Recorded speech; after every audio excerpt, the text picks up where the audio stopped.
Alors c'est le ski, le gros ski de poudreuse, on va dire que c'est le ski du Japon, du Canada, de l'Alaska, mais il a été complètement revu cette année. Alors il y avait eu une première série, vous en aviez eu l'an dernier, non, des pré-séries Powder Hunting là. Donc c'est le même que celui de la pré-série qu'il y avait, mais on a vraiment ce léger cambre qui est revenu. On avait un cambre inversé hein, jusque là.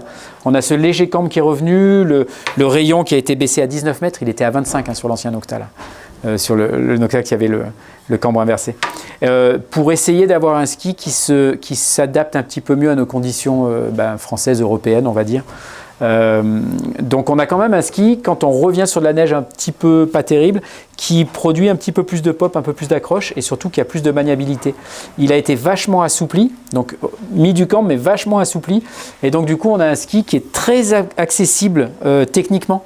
Donc effectivement, quelqu'un qui a envie de se faire plaisir, qui a déjà plusieurs skis dans le garage et puis qui veut un gros ski de poudre, mais qui n'est pas non plus un champion de ski, avec ce ski-là, il va se régaler parce qu'il n'est pas très physique, il n'est pas très dur techniquement à skier. Et donc, dès qu'on est dans la poudreuse, il facilite tout et il permet d'avoir un ski qui nous permet de flotter, vraiment d'avoir des sensations proches du snowboard où on peut mettre le ski en dérive. Vraiment un attribut assez sympa.